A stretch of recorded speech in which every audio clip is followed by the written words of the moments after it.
여러분 안녕하십니까. 경제현장 오늘 시작합니다. 오르막이 있으면 내리막도 있다. 이 오랜 격언이 부동산 시장에는 안 통할 줄 알았는데요. 드디어 집값도 떨어지는 걸까요? 집값 하락 전망이 3년 만에 상승 전망을 앞질렀습니다. 전망을 넘어서서 실제 현장의 분위기는 어떤지 두 분의 전문가 모시고 부동산 시장 진단해 보겠습니다. 유튜브 실시간 댓글 의견 주시면 토론에 반영합니다. 경제현장 오늘입니다.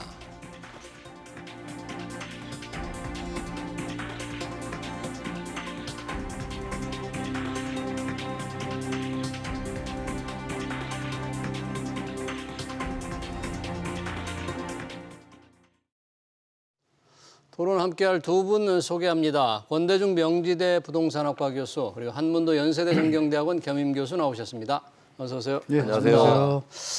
자, 집값 하락 전망이 3년 만에 상승 전망을 앞질렀다. 이게 부동산 R114가 조사한 6개월 후에 집값 동향 조사인데 권대중 교수님, 네. 이 조사 시장에 어떤 큰 변화를 의미하는 겁니까? 어떻게 해석을 해야 될까요?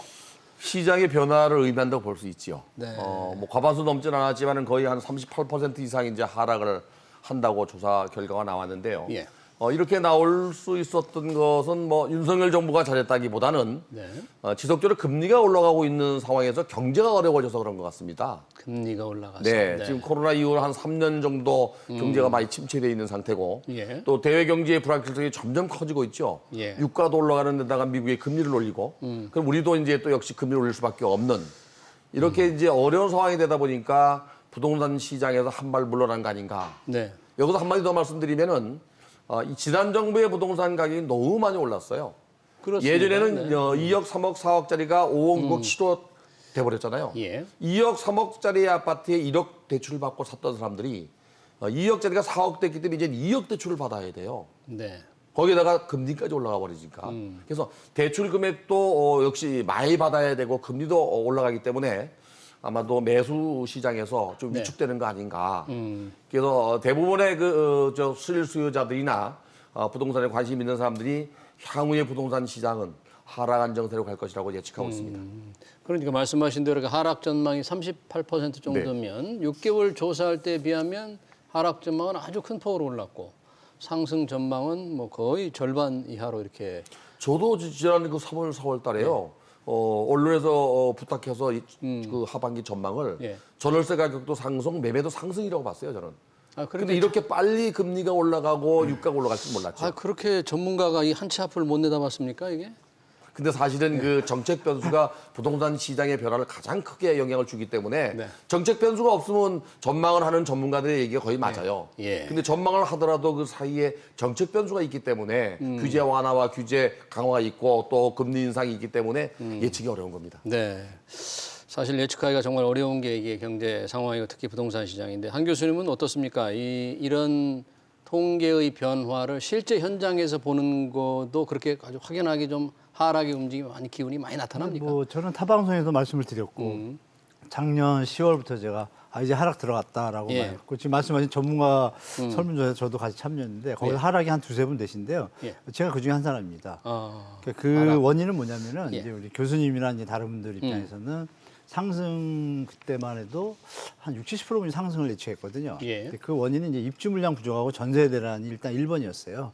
또 그런 부분이 있었는데 지금 말씀하신 금리 인상이 겹치고 저는 이제 다른 요인을 좀 봤는데 예. 이미 작년 말에 주택 구입 부담 지수가 역대 최대를 찍었습니다. 주택 구입 부담 지수. 지수라고 예. 해서 이제 중위 가구의 중위 소득 예. 중위 아파트를 매입을 할 때 네. 부담하는 수준인데 그게 200을 돌파했어요, 연말에. 그게 뭐냐면 소득의 50%를 집값 갚는 데 쓰는 거죠, 원리금 상환에. 그래서 한국은행 작년 말 금융안정 보고서에서 그 마지노선을 45.9로 봤거든요. 그러니까 이런 부분하고 올해 초부터 기억하시겠지만 왜 대출 규제가 좀 이제 유지되다가 예. 윤석열 정부가 들어와서 풀려고 했는데 아시는 바와 같이 LTV는 풀었지만 DSR은 못 풀잖아요. 네. 그러니까 소득을 넘어서는 약탈적 대출을 전 세계가 합의했기 때문에 국제회계 기준에서 바젤3라고 예. 그 부분을 넘어서기가 힘듭니다. 그래서 대출 완화에도 좀 한계가 있어요. 앞으로 정책에도. 그래서 그런 부분이 있기 때문에 저는 그 당시부터 내년부터 그러니까 올해죠. 올해부터 IFRS 국제회계 기준이 적용되면 대출 규제를 쉽게 못 푼다. 어느 정권이 돼도 여야를 할 것 없이. 그러니까 대비를 좀 해야 된다. 예. 그리고 또 물량이 또 많이 늘었죠. 매매 물량. 매매 물량은 많은데 매수가 또 감소하고 여러 가지 지표들을 종합해 보니까 악재는 뭐 전세 물량 대란 요거 하나밖에 안 남더라고요. 그래서 저는 이제 하락을 예측했고 예. 중요한 것은 이제 통계는 좀 느리지 않습니까? 보수적이고. 예. 그런데 이제 이게 언제까지 갈 것이냐. 저는 이제 본격적으로 시작하기 직전이라고 저는 개인적으로 보고 있습니다. 그래서 하락이 지금이 본격 시작의 초입이다. 초입인데 정부에서 이제 말씀 주신 정책 변수를 던졌을 때 예. 그거의 완화의 속도를 조절할 수 있겠지만 오세훈 시장도 그런 얘기 했잖아요. 집값 더 빠져도 된다. 안정세를 계속 유지해야 된다. 뭐 그런 얘기죠. 더 집값 더 빠져도 더 된다. 빠져도 된다. 네, 오세훈 시장이 그렇게 얘기했습니다. 정확한 말이라고 좀 집값 생각되고 더 그래서 빠져도 된다. 그 시청자분들이 그런 부분에 대해서 좀 미리 대비를 하시는 게 좀 좋을 것 같다라고 좀 말씀드리겠습니다. 그러면 짧게 얼마나 초입이라면 하락세가 혹시 얼마나 계속될 것으로? 지금 제 개인적인 예측으로는 미국의 금리 인상이 뭐 시청자분들 아시는 바와 같이 물가 인상 압력을 작년에 좀 올해 초에 잡을 줄 알았는데 네. 전혀 뭐 잡히질 않고 마치 1979년 말 오일 쇼크 때 미국의 그 인플레이션 파동처럼 수준이기 때문에 지금 뭐 미국에서 지금 점도표라고 있죠. 그 FOMC 회의에서 그렇죠. 금리 지금 올해 확정적으로 내놓은 게 연말까지 3%입니다. 3%에서 3.25%. 예. 그 내년까지 4%를 잡아놨거든요. 그러면 마지노가 3%란 얘기인데 만약 인플레이션이 잡히면 4%까지 안 가고 3%에서 멈추겠죠. 네. 그럼 우리는 3% 따라가야 되거든요. 그럼 현재 1.75에서 3%면은 현재 전세 대출 받으신 분이나 매매 대출을 받으신 분들이 이자 부담이 2배로 늘어나지 않습니까? 그러니까 이런 부분을 감안하면은 결국 매수 여력이 약해진다는 얘기죠. 신규 매수자도 사전 청약이나 좀 저렴한 신규 주택이 더 저렴하니까 기존 주택보다 예. 기존 주택 시장은 이제 좀 하방 압력에 시달릴 수밖에 없는 게 본격적으로 갈 거라고 보고 만약에 인플레이션이 안 잡히면 5%까지 보거든요. 그러면 이거는 예전에 금리가 일본 버블 할 5% 때 1년 반세 2% 오르는 똑같아요. 예. 좀 조심해야 된다라고 좀 말씀드리겠습니다. 아주 조심해야 된다. 권대중 교수님, 그러면 금리 때문에 이제 이렇게 떨어질 것이다. 하향 안정을 할 거다는데 전체적인 혹시 지역별로 서울을 뭐 전체적으로 볼 때 뭐 지역별로 특징이라든지 부동산 전체가 다 그렇게 갈 건지 어떤 특징적인 그런 건 좀 있습니까? 지금 일반적으로 금리가 상승하면서 시장이 안정화되는 예. 것은 이제 그 대출을 받아서 집을 살 수 있는 그런 지역들 중심으로 나타나는 현상이고요. 예. 대출을 전혀 안 받아도 되는 그 주요 지역은 보합세를 유지할 가능성이 높아요. 다시 말하면 그 중심지 같은 경우는 늦게 내리고 또 먼저 올라갑니다. 예. 그래서 서울의 주요 지역 중에서 선호하는 지역 집값이 15억 넘는 주택가들은 금리 인상에 전혀 관계가 없을 거예요. 네. 그러나 그 이외에 이제 소형 주택들이 있는 서울 외곽 지역이나 수도권 지역은 아무래도 이제 금리 인상이 되면은 부담률이 2배로 3배로 늘어나서 예. 거래를 꺼리거나 또는 매수세가 약해져서 집값 하락이 떨어질 수 있죠. 예. 수요가 줄면 가격은 떨어질 수밖에 없잖아요. 예. 그리고 지방도 마찬가지입니다. 지방도 지금 일부 아직도 규제적이 있습니다만은 지방 같은 경우도 이 금리가 올라가면 고가 주택이 많지 않기 때문에 그 영향에서 벗어나지 못할 것이다. 예.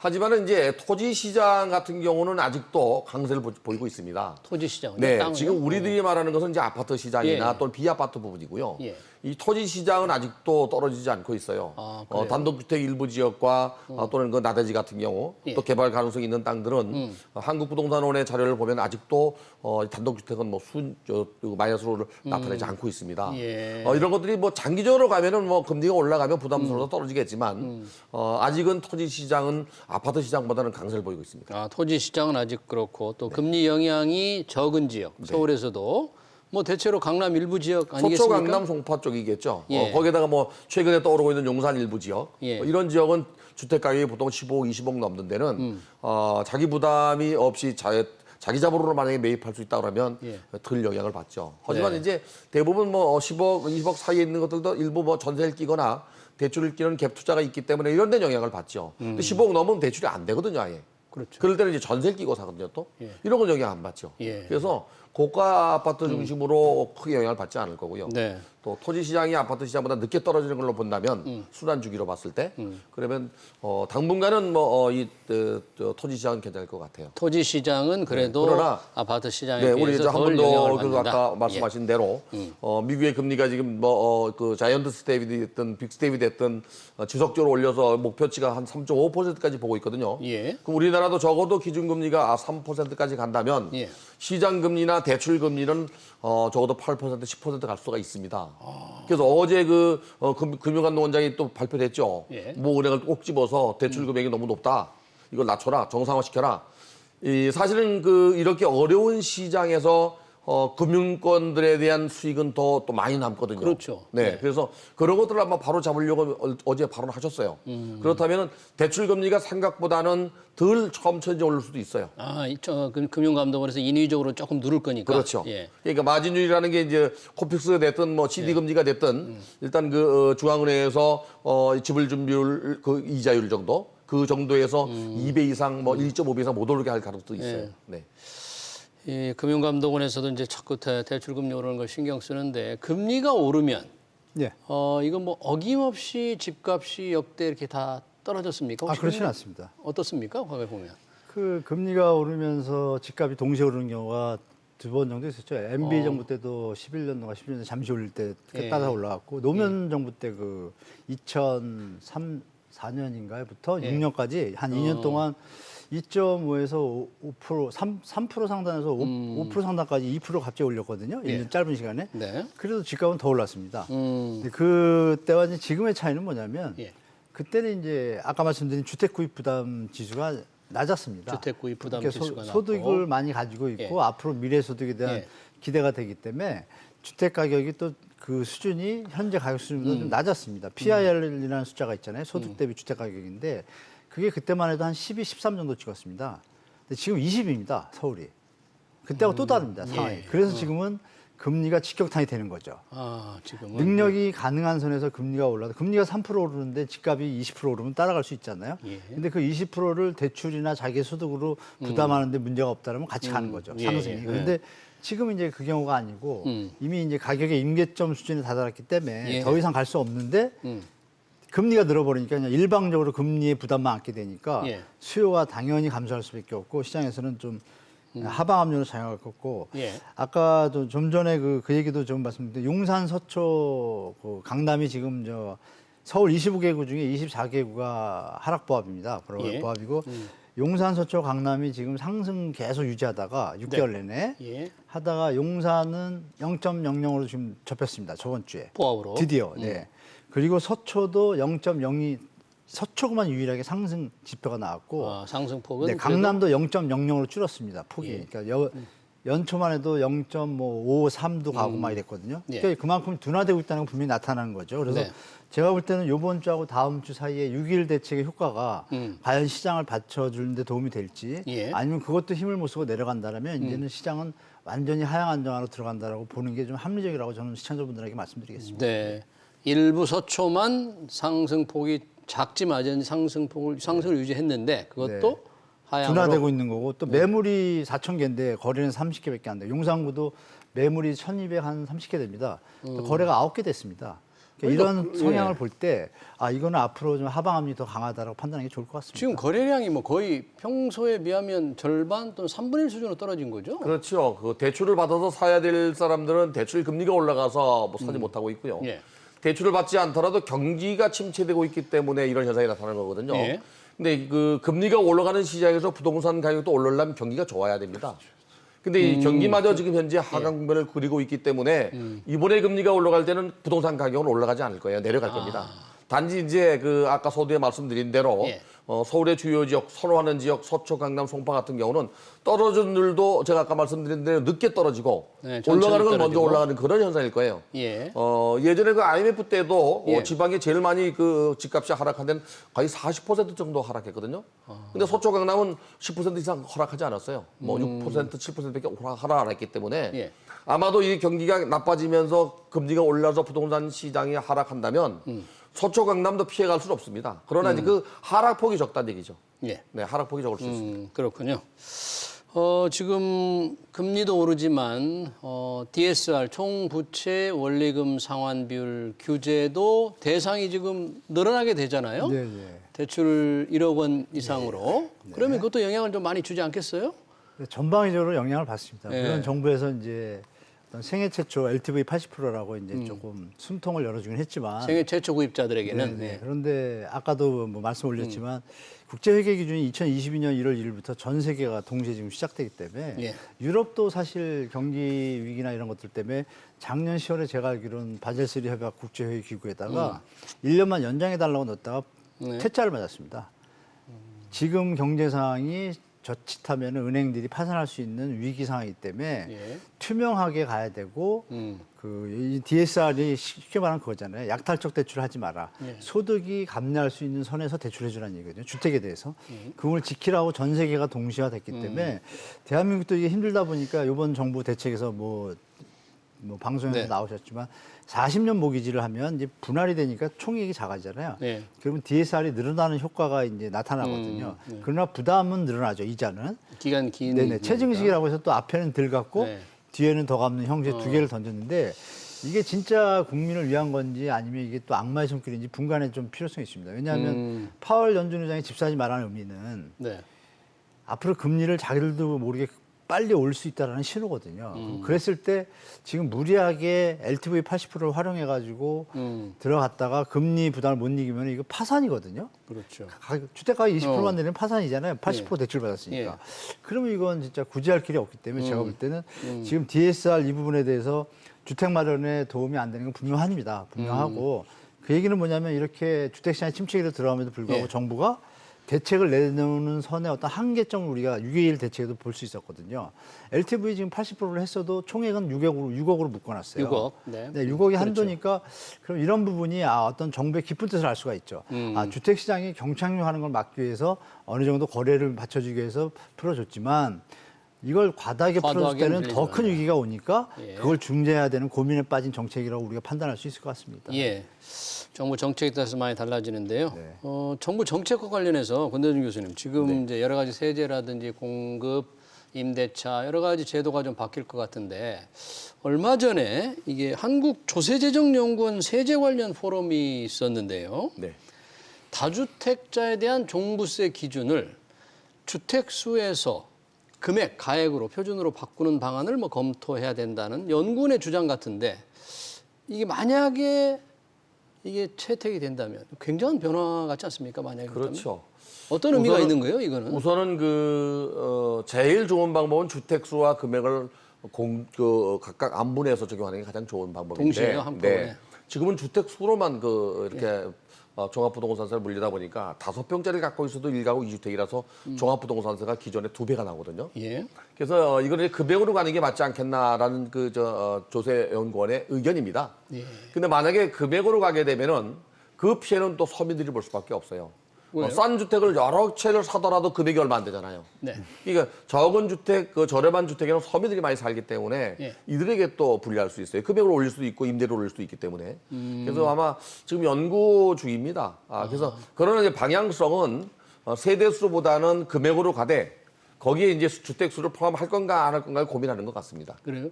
장관도 국토교통부 장관도 이런 일단은 취지 금액으로 얘기를 했습니다. 예, 그럼 네. 바뀔 가능성이 높은 거 아니에요? 네, 아직 결정된 건 없습니다. 결정된 건 아니고요. 네. 한 교수님 어떻습니까? 주택 수에서 종부세의 기준을 금액으로만 바꾼다면 어떤 변화가 생길 수 있고 이게 옳은 방향인지.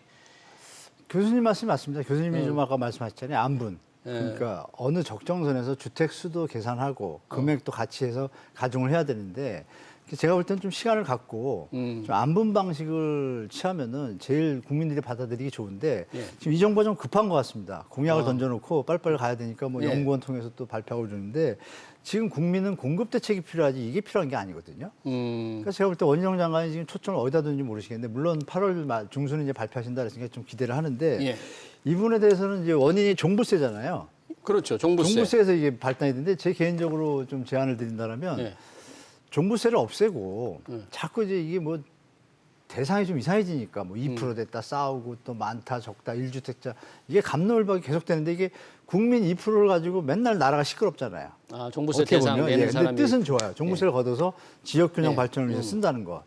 그러니까 제가 볼 때는 역으로 이게 종부세를 만든 이유가 지방세다 보니까 돈을 서울이나 이쪽에서 이제 우리가 국가 세금이 많이 들어가서 발전해서 공익의 어떤 기반세나 이런 걸 통해 가지고 불로소득이기 때문에 이걸 종부세를 둔 건데 그러면 이것을 그냥 재산세로 두고 예. 각 지자체장과 정부가 합의를 해서 잘 사는 도시가 재산세 지방세를 거둔 일부를 국가에 비율적으로 내면 그걸 나눠주면 재산세 하나면 끝나잖아요. 싸울 필요가 없죠. 종부세와 재산세를 통합해야 되나요? 네, 통합해서 그냥 재산세로 두고 네. 누진적으로 그냥 딱 전국 동일하게 하면 그거 뭐 이의 제기할 뿐이 없잖아요. 다만 이제 그 세금이 지방세로 가니까 예. 국가의 의도인 종부세를 걷어서 지역균형 발전을 위한 건데 그쪽 부분을 그럼 지방세 부분의 세 항목을 고쳐서 각 지자체에서 뭐 재정 자립도나 이런 걸 따져가지고 예. 어느 정도는 국가에 계산하면 돈 나오잖아요. 기재부분들 계산 잘하시잖아요.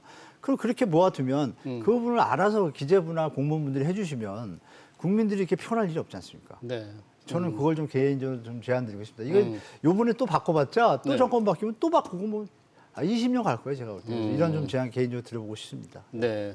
여튼 아직 뭐 연구원의 생각이고 정부의 네. 방향도 그렇게 잡고는 있는 것 같은데 실질적으로 어떻게 정할지는 조금 시간을 두고 좀 지켜봐야 될. 그렇죠. 그런데 네. 집 수만이 아니라 주택 수만이 아니라 금액을 동시에 좀 고려해야 된다. 그런 그게 이제 가장 바람직한데 이제 원희룡 장관께서 이제 그 기자 인터뷰에서 예. 금액으로 가겠다라고 말씀드렸고 예. 애당초 그 윤석열 대통령의 후보 시절에는 예. 이걸 처음에 폐지를 주장했다가 나중에 재산세와 합치는 얘기도 나왔다 여러 가지 장기적으로 뭐 네네 그런- 네. 그렇게 했는데 재산세 합치는 게 오히려 더 합리적일 수 있습니다. 그래서 누진 과세를 좀 강화시키는 겁니다. 합쳤어요. 네, 그래서 싼 주택은 적게 물리고 예. 비싼 주택은 많이 물려서 재산세를 좀 늘리는 게 맞지 않겠나. 물론 중장기적으로 그렇게 해야 됩니다. 예. 예, 단번에 그렇게 하면 또 가계 부담이 가기 때문에. 또한 그 OECD 38개 국가 중에서 이 그 GDP 대비 부동산 조세 부담률로 따졌을 때는 GDP 대비 조세 부담률. 부담률. 네, 예. 2019년도에 우리가 7번째였어요. 그 당시에 37개 국가였습니다. 네. 작년에 한 나라가 가입해서 38개 국가인데 예. 지금은 지금 세 번째입니다. 세 번째 조세 2020년도 부담률이 기준으로 세 번째로 올라왔어요. 그렇게 올라갔다 이거죠. 네, 그런데 이제 재산세만 놓고 보면 레버리지 조금 위입니다. 네. 평균 이상인데. 평균 이상이요. 네, 그 GDP 대비 부동산 조세 부담률이라는 것은 취득세, 보유세, 양도세가 다 포함된 거거든요. 네. 결국에 이제 정부가 이전 정부가 이 양도세를 부동산세로 안 봤어요. 소득세법에서 양도세를 내잖아요. 양도소득세잖아요. 양도소득세. 이게 양도세로 본 걸 소득세로 본 거기 때문에 그걸 빼고 취득세와 보유세, 자산세만 따지니까 낮은 거예요, 이게. 예, 실제로 이게 양도세, 부동산 양도소득세까지 포함해서 조세 부담률로 봤더니 그래야죠. 훨씬 높다. 네, 내가 주택을 갖고 있는 거 가지고 취득세 내고 가입구세 내고 팔 때 내면 부동산 세금 아닙니까? 예. 근데 양도세 자체를 양도소득세로 보고 띄워버리니까 앞에 두 개 취득세와 보유세만 따지니까 낮죠. 근데 OECD에서는 이걸 모두 포함해서 GDP 대비 이 그 조세 부담률이라는 게 OECD 사이트에 들어가면 예. 텍스 온 프로퍼티하고 딱 나와요. 누구나 볼 수 있습니다. 그걸 보면은 지난 2020년도 기준으로 우리나라가 전 세계에서 두 번째로 높은 나라가 돼버렸어요. 예. 사실은 말씀하신 대로 전체 국민 소득 대비 부동산 관련 세금이 높으냐 낮으냐의 기준에 따라서 높지 않으니까 종부세를 조금 더 걷어야 된다는 그런 논리를 사실 문재인 정부에서 조금 펴온 측면이 좀 양도세를 뺀 거죠, 그 당시. 있지요. 그러니까 좀 원칙이 좀 많이 좀 우왕좌왕한 면이 있습니다. 왜냐하면 보유세 공시가 현실화가 이제 보유세를 높이게 한 건데 그러면 이제 양도세는 낮춰야 되거든요. 원칙적으로 말하면. 근데 이거 동시에 두 개를 가다 보니까 조금 시장에서 좀 비판도 많고 여러 가지 문제가 있었는데 그러니까 이게 원칙에 입각하면 전혀 문제가 없는데 예. 지금 뭐 여야 할 거 없이 또 신정부 구정부 할 거 없이 이거 계속 정치적으로 자꾸 활용하려고 그러니까 이런 문제들이 발생하는 거예요, 제가 볼 때. 예. 그래서 제가 볼 때는 공약 던진 것도 좋지만 그 예. 공약이 국민을 위해서 도움이 안 된다고 판단하면 과감하게 그냥 사과 한마디 하고 접으면 되고, 그죠? 예. 근데 지금 제가 하나 좀 비판적인 말씀드리면 예. 매입임대주택 사업을 왜 지금 확대하려고 하는지 모르겠어요, 정부가. 잠깐만, 60제곱미터. 자꾸 매입임- 원희룡 장관이 자꾸 표현을 자꾸 하는데 조금 저 시청자들의 설명을 위해서 지금 임대차 관련 입법 7월 말에 임기 이제 끝나니까 이거를 폐지에 가깝게 개편을 하려고 한다. 네. 그래서 어떤 대책이 나올 것이냐에 관련해서 매입 임대를 그것도 밑에 들어가 있어요, 같이. 부활하려고 임대 한다? 공급을. 60제곱미터 이하 매입임대주택을 뭐 활성화하려는. 소형 주택의 매입 임대를 네네. 부활한 뭐 혜택을 더 그걸 준다 그런 굳이 얘기. 지금 할 필요가 없는 게 지금 당장 뭐 정부가 그걸 시행하려고 준비하는 건 없습니다. 없고 네네. 이제 그 기업형 임대주택 제도 그냥 신축 건물 건설 임대주택 그런 제도를 거 지난번에 좋죠. 발표했고요. 그런 거 예. 좋죠.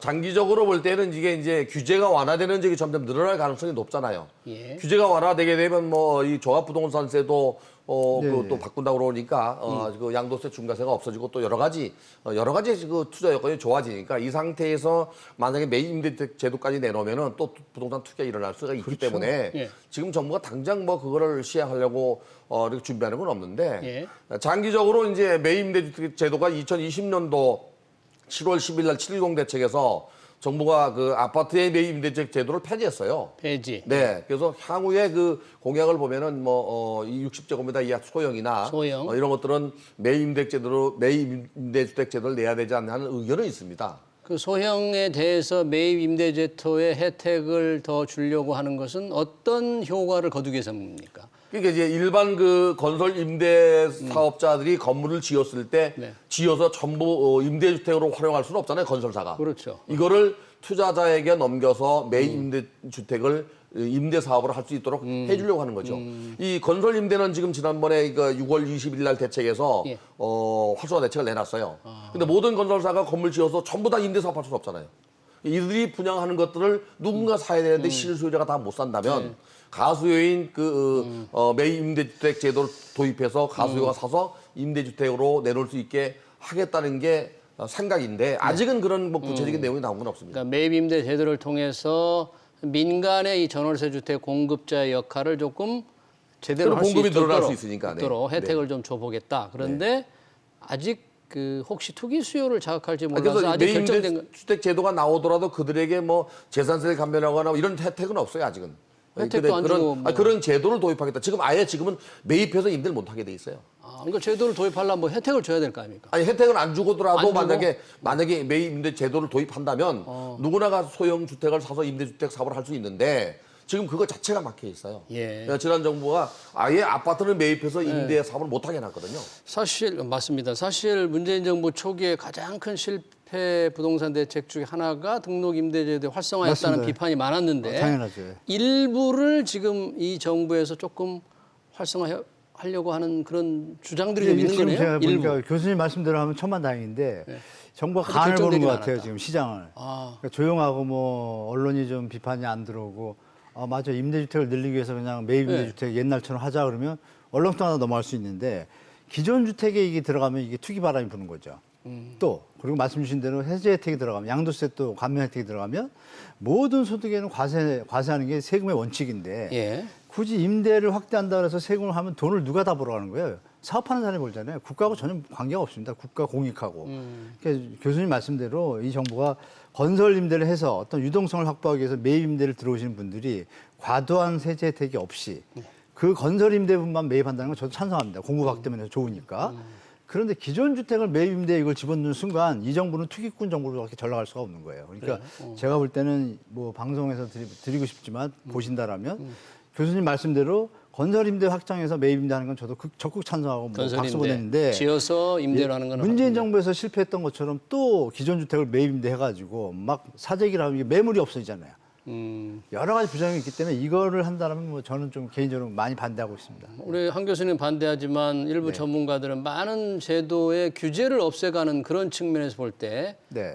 이거 금지된 매입 임대도 제도 활성화 가능하긴 해주겠다. 뭐 그런 취지 같아요? 네. 그럼 필요한 그러니까 뭐 것 혜택을 주기 이전에 혜택을 주기 애당초 그 미분양 주택을 구입해서 전월세 넣을 수 있는데 불구하고 이걸 막아놨거든요. 예. 그래서 이 미분양 주택이나 또는 이 건설 임대를 매입해서 임대 넣을 수 있는 제도는 도입돼야 된다고 봐요. 저는 개인적으로도. 예.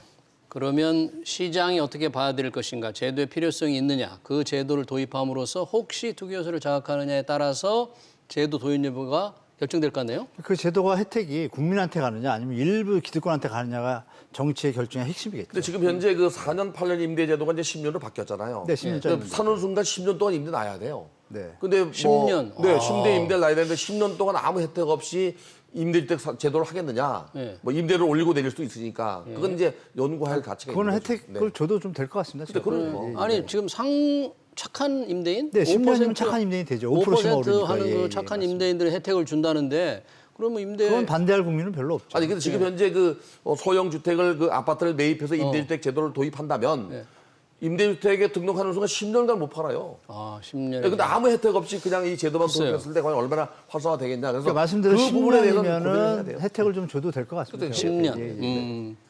그러니까요. 혜택 없이 제도만 도입해가지고 공익에 충분히 협조를 했으니까 그 정도 베니핏은 줘야죠. 그래야 예. 이게 상생이 되는 것이지. 근데 임대주택에 등록하는 것들은 전부 지금 현재 임대차 3법이 살아있는 한 연간 5% 이상 못 올게 돼 있습니다. 그렇죠. 네. 5% 그런 착한 임대인들과 똑같이 어떤 10년의 어떤 보유 그 규제를 두고 좀 혜택을 주는 방안이 전문가들 사이에서 검토가 지금 되고 있는 단계이군요. 네. 정부가 정책 발표를 하는 건 아니고요. 네, 좀 시간을 두고 지켜봐야 될 것 같습니다. 네, 부동산 시장 동향 토론 여기서 마치겠습니다. 지금까지 권대중 명지대 부동산학과 교수, 한문도 연세대 정경대학원 겸임 교수였습니다. 두 분 고맙습니다. 감사합니다. 고맙습니다.